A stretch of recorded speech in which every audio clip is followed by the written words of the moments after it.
લોક જાગૃતિના president Shri BM પીરજાદાજી, vice president doctor મનીષભાઈ, CEO પ્રોફેસર વિલનભાઈ શાહ, GTU ઇનોવેશન કાઉન્સિલના ચેરમેન શ્રી મહંતોજી, ઉપસ્થિત સૌ અધ્યાપકગણ અને વાલા વિદ્યાર્થી ભાઈ બહેનો,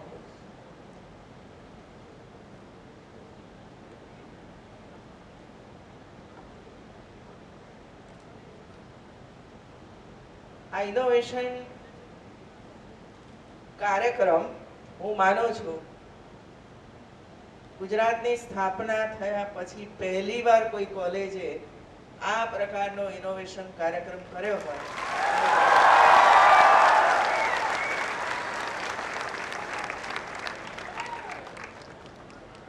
કારણ કે 30 વર્ષ તો હું શિક્ષિકા તરીકે રહી, ત્યાં કંઈ આવું ક્યાંય જોવા વાંચવા નહોતું મળ્યું. ત્યાર પછી મારા શિક્ષણ મંત્રી તરીકેના 10 વર્ષની અંદર પણ આવો કોઈ મોટો કાર્યક્રમ સરકાર દ્વારા યા કોઈ દ્વારા થયો હોય એવું મારા જાણવામાં નથી. અને આજે હું ચોક્કસપણે એમ કહી શકું છું કે જો હું અહીં આવી ન હોત તો મેં પોતે જ કંઈક ગુમાવ્યું હતું.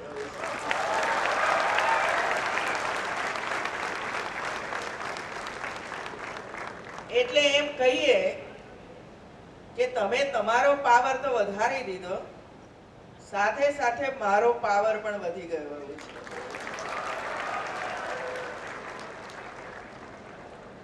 તમારો કોન્ફિડન્સ બિલ્ડઅપ થઈ ગયો કે અમે આવું ઇનોવેટિવ કામ કરી શકીએ છીએ. એ જોઈને મારો કોન્ફિડન્સ લેવલ પણ વધી ગયો છે કે ગુજરાતના યુવાનો આખા વિશ્વની સામે તાકાતવર બનીને ઉભા રહી શકે એવા છે.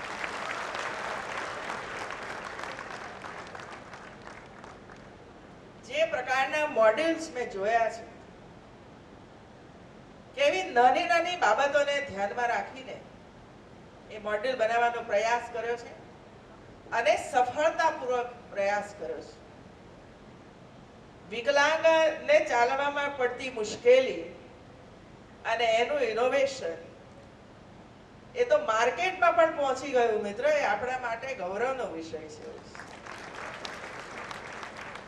ભલે કોઈ વિદ્યાર્થી પોતે વિકલાંગ ન હોય પણ બીજાની તકલીફ જાણે, બીજાની તકલીફ સમજે અને એનું નિવારણ કરવા માટેનો પ્રયાસ કરે અને પ્રયાસ થકી આવું સાધન બનાવે અને એ વિકલાંગના કામની અંદર આવે ત્યારે વિદ્યાર્થીનો પોતાનો તો હોંસલો વધે છે, પરંતુ જે વિકલાંગ ભાઈ બહેનને પોતાના વ્યવસાયમાં, અભ્યાસમાં ક્યાંક ને ક્યાંક જવામાં જે તકલીફ પડે છે એ તકલીફ દૂર થાય ત્યારે એ અહોભાવ વ્યક્ત કરે છે કે ધન્ય થજો આ બનાવનારનો, જેણે મારા કષ્ટની અંદરથી મને મુક્તિ અપાવી છે.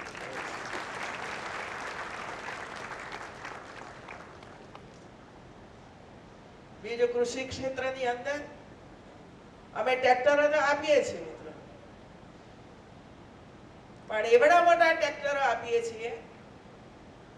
હવે થોડાક મિની ટ્રેક્ટરો બનાવ્યા છે. એ વાત સાચી છે કે જ્યારે રિવર્સ ટ્રેક્ટર ફરે ત્યારે ખૂબ મોટો રાઉન્ડ લેવો પડતો હોય છે. આપે જે નવું ટ્રેક્ટર ડિઝાઇન વગેરે બનાવ્યું છે એને ગમે તે દિશાની અંદર તમે ફેરવી શકો છો. આ વિચાર મિત્રો આજના યુવાનોને આવે, નહીં તો આટલા વર્ષોથી આ બધું ચાલતું જતું હતું. આવા અનેક સુંદર મજાના પ્રોજેક્ટ આપ સૌએ તૈયાર કર્યા છે અને એટલા માટે યુવા મિત્રોને હું ખૂબ ખૂબ અભિનંદન આપું છું.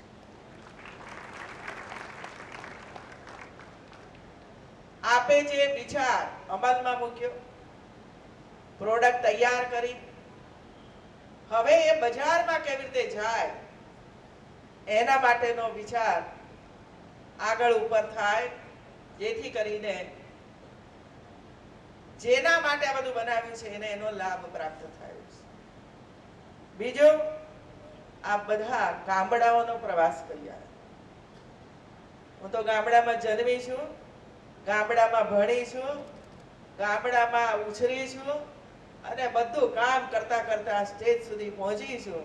એટલે ગામડું જોવાથી, ગામડામાં રહેવાથી ગામડાનો અનુભવ માણસને કેટલો ઉપયોગી બને છે એ હવે તમે સમજી શક્યા હશો.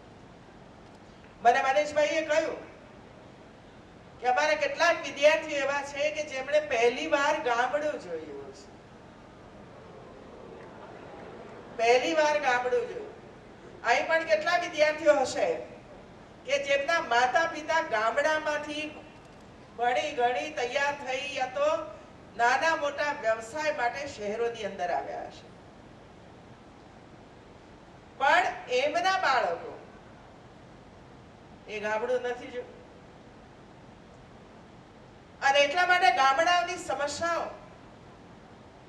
અને એ સમસ્યાઓનું નિરાકરણ એક વખતે જોવા જશો તો જ એની અંદર કઈ નવો પ્રકલ્પ તમે બનાવી શકશો. હું બે ત્રણ મારા આટલા વર્ષોના અનુભવથી બે ત્રણ સમસ્યાઓ નું નિરાકરણ કેવી રીતે લાવી શકાય એના માટે જો તમારામાંથી કોઈ ઇનોવેટિવ પ્રોગ્રામ કરે તો મને લાગે છે મને ખૂબ આનંદ થશે મિત્રો. એક સુંદર કામ તમે કર્યું છે. ઊંચી મોટી મોટી ટાંકીઓ હોય કે જમીનમાં ભૂગર્ભની અંદર પાણી જતું હોય. આપણી મુસીબત એ છે કે એક બાજુથી પાણીનો સપ્લાય થાય અને ઘર સુધી પાણી પહોંચે. હવે ઘર સુધી પાણી પહોંચે છે ત્યારે જ્યારે નીકળે છે ત્યારે તદ્દન શુદ્ધ છે, પણ ગામડામાં એના ઘરે પહોંચે છે ત્યારે અશુદ્ધિ આવે છે. એ અશુદ્ધિ ક્યાંથી દાખલ થઈ, કઈ જગાએ પાઇપલાઇન ની અંદર કોઈ ડેમેજ થયું છે, લીકેજ થયું છે, એ તો મોટું લીકેજ થાય ને પાણી બહાર આવે ત્યારે પબ્લિકને ખબર પડે કે અધિકારીને ખબર પડે કે આ પાણી એ જમીનમાંથી આવ્યું. એનો અર્થ એ થયો કે પાઇપલાઇન ની અંદર ક્યાંક લીકેજ થયું છે. પણ ત્યાં સુધી તો અનેક અનેક ભાઈ બહેનોએ પાણી પી લીધેલું હોય છે અને એવા અશુદ્ધ પાણી પીવાને કારણે કેટલી માંદગી આવી છે, કેટલા કોલેરા અથવા તો ટાઇફોઇડ જેવા રોગો થયા છે, ડાયરિયા જેવા રોગો થયા છે. અને એટલા માટે આપણી સમક્ષ આ સમસ્યાનું નિરાકરણ કેવી રીતે થાય, મતલબ કે એવું કોઈ સાધન શોધી શકાય કે શહેરોની અંદર તો કેટલી ઊંડાઈએ પાઇપો છે અને ક્યાં ખોદો એ ખબર નહીં પડે. અહીં ખોદો તો ત્યાં લીકેજ નથી, અહીં ખોદો લીકેજ નથી, તો જ્યાંથી પાણી નથી નીકળતું ત્યાં લીકેજ નીકળે છે. એવું કોઈ સાધન બનાવાય કે જે ઉપર આમ પાઇપલાઇન ઉપર થઈ જાઓ એટલે લીકેજ જ્યાં છે ત્યાં પકડાઈ જાય કે યસ અહીં લીકેજ છે, તો એટલું જ ખોદકામ થાય, એટલું જ ખોદકામ, એટલી જ પાઇપલાઇન દૂર કરાય અને પાણીને શુદ્ધ થયું પાછું આગળ મોકલી શકે. આ એક મોટી સમસ્યા. તમે પહેલાનું તો નિરાકરણ કર્યું, પાણીનું શુદ્ધિકરણ અને એને શુદ્ધ કરવા માટેનું તો કામ કર્યું, પણ એની સાથે સાથે મને એ વખતે વિચાર આવ્યો કે આ એક સુંદર કામ તમે કરી શક્યા છો, તો મને હવે લાગે છે કે લીકેજ ક્યાં છે એ પણ હવે શોધવામાં તમને તકલીફ નહીં પડે મિત્રો. લીકેજ ક્યાં છે એક આ પ્રશ્ન. બીજો, દરેક ગામમાં સફાઈ થાય, નગરપાલિકામાં સફાઈ થાય, એ તો બધાને પસંદ હોય જ, મિત્રોની ઈચ્છે પણ ખરા, પરંતુ એમાં નીકળેલો કચરો એ જ્યારે નજીકના સરકારી ખરાબાની અંદર નાખવા માટે પ્રયત્ન થાય ત્યારે એની આજુબાજુના ગામના લોકો એનો વિરોધ કરે, કારણ કે ગંદકી અમારા ત્યાં શું કરવા. અને એટલા માટે આ નગરપાલિકાઓનો વેસ્ટ, સોલિડ વેસ્ટ હોય કે લિક્વિડ વેસ્ટ હોય,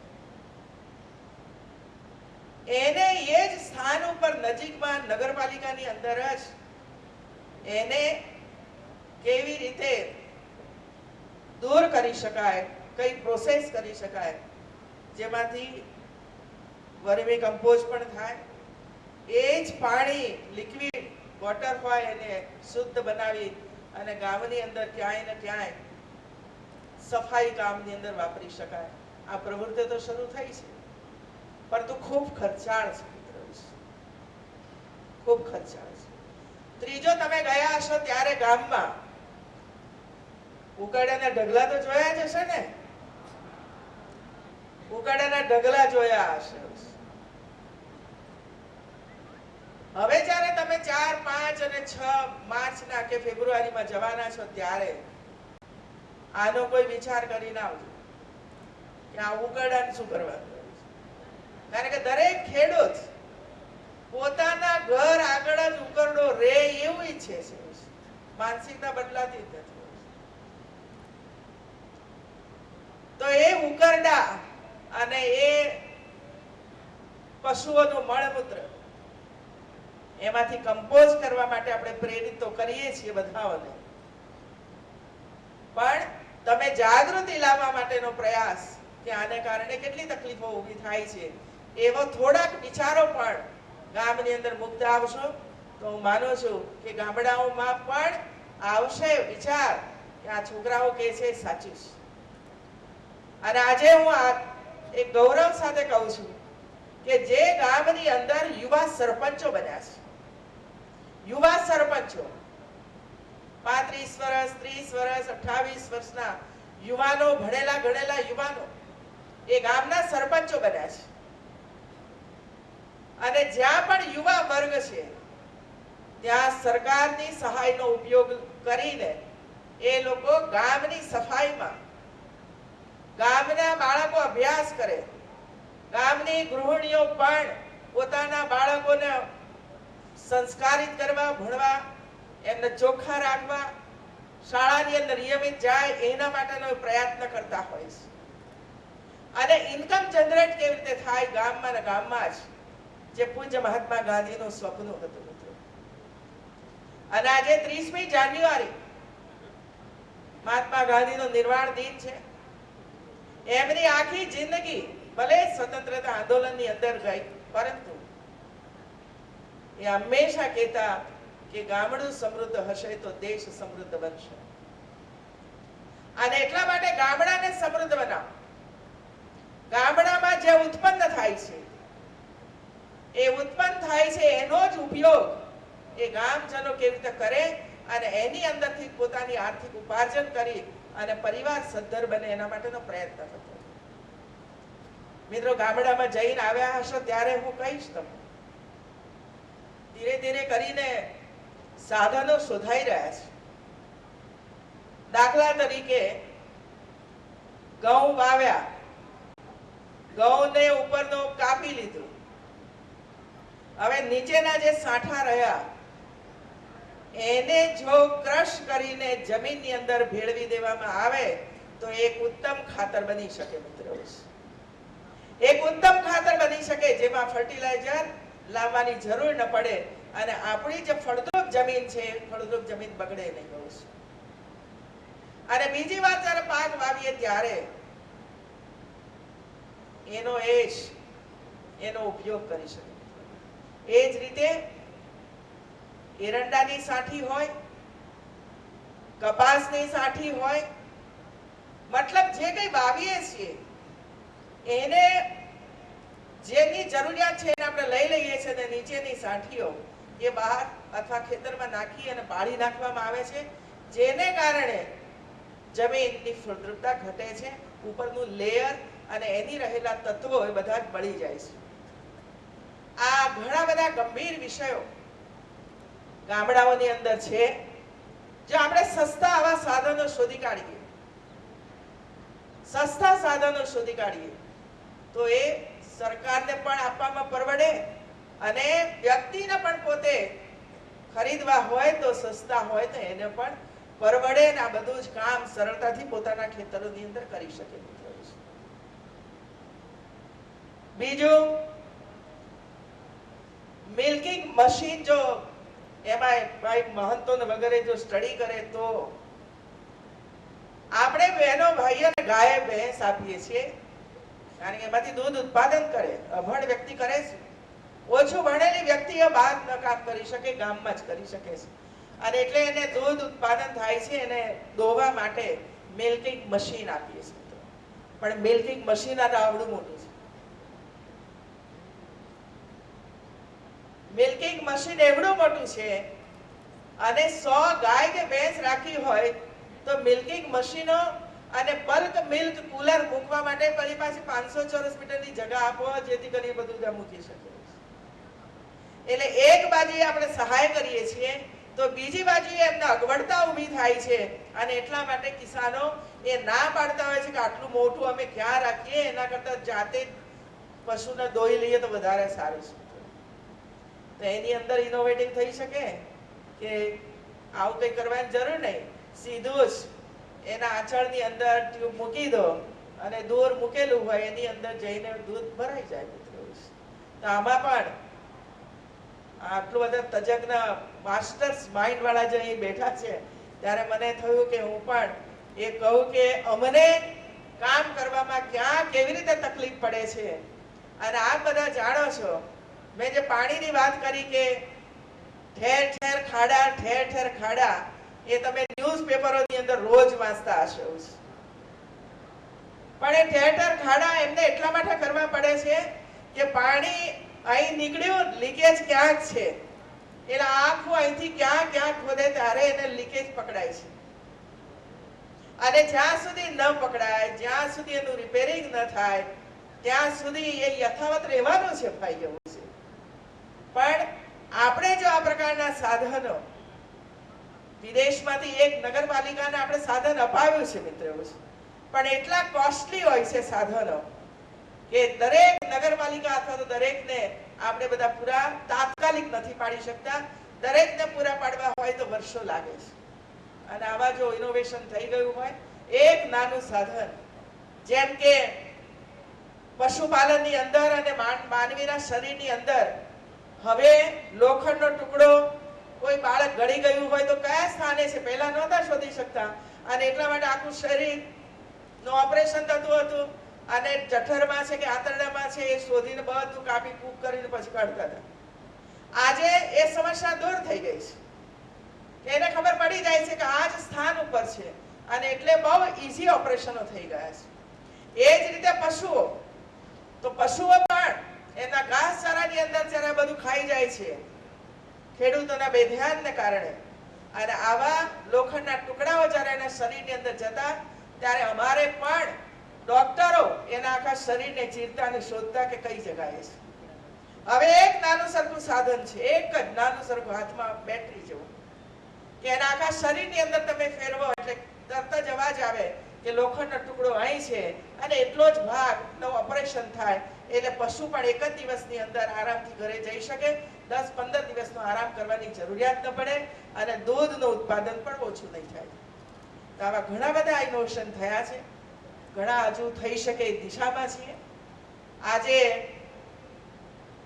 બીજા એક કાર્યક્રમમાં જવાનું હોવાને કારણે વધારે સમય મને લાગ્યું કે મારે વધારે સમય આપવા જેવો હતો, પરંતુ ફરી કોઈ વાર જરૂર તમારી વચ્ચે આવીશું, તમારી સાથે ચર્ચા કરીશું.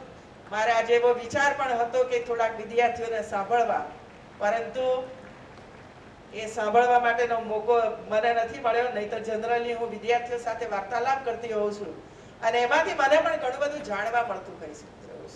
પણ ફરી વાર કોઈ વખતે મોકો લઈશું. પણ હું એટલું ચોક્કસ કહીશ મિત્રો કે એલજે અને આપણા મનીષભાઈ વીરજાદાજી અને એમની આખી ટીમે જે આવા સુંદર પ્રયોગોનો આરંભ કર્યો છે અને છેલ્લા 3-4 વર્ષથી આ દિશાની અંદર એમણે કામગીરી ઉપાડી છે. અહીં ફોર્ડ કંપની તમને તાલીમ આપવા માટેની બધી સગવડ કરી આપે, મતલબ પૈસા આપે. અમારે સરકાર પૈસા આપે ટ્રેનિંગ માટેનું, તોય બરાબર ટ્રેનિંગ નથી થતી, આવી સ્થિતિ છે મિત્રો. આ તમે બધા ટ્રેનિંગ સેન્ટરો ક્યાં ક્યાં છે બધું જોયું. આખા ગુજરાતની અંદર 750 ITI બધું સરકાર ખર્ચ કરે, પણ એમાંથી નીકળ્યા કેટલા એન્ટરપ્રિન્યોર? તમે એ કોન્ફિડન્સથી કહો છો કે અમે આટલા તૈયાર કરીશું અને અમે આટલું પૂરું કરીશું. મિત્રો, એ કોન્ફિડન્સ છે તમારો, કમિટમેન્ટ છે કે અમારે આ કામ કરવું છે.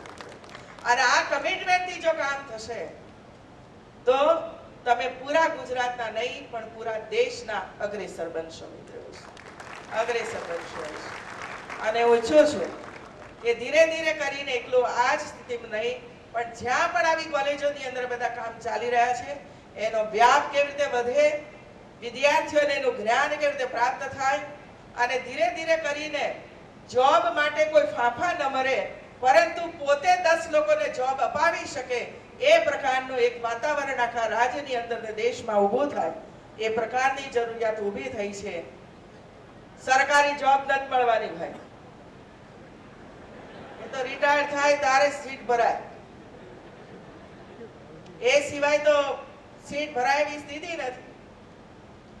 અને એટલે સરકારી જોબમાં વર્ષે કદાચ 20,000 કે 25,000 લોકોને નોકરી આપી શકતા હોય, પણ આપણે નોકરીની શોધમાં નથી ફરવું, કોકને નોકરી આપી શકીએ એના માટેનો પ્રયાસ કરવો છે. એના માટેનો પ્રયાસ કરીએ. તમે જોબ દાતા બનો, જોબ દાતા બનો કે આવો અમારી કંપનીની અંદર અને કમાઓ પણ ખરા અને નવા વિચારો સાથે આવો અને નવું સંશોધન કરી અને દુનિયાને આપો. મિત્રો, તો આજના પ્રસંગે આપ સૌએ જે કામ કર્યું છે એના માટે હું ખરેખર દિલથી ગૌરવ અનુભવું છું અને આપ સૌને ખૂબ ખૂબ અભિનંદન આપું છું કે સુંદર મજાનું કામ કરી દેશ અને દુનિયાને આપણી તાકાત બતાવીએ. મિત્રો, ધન્યવાદ.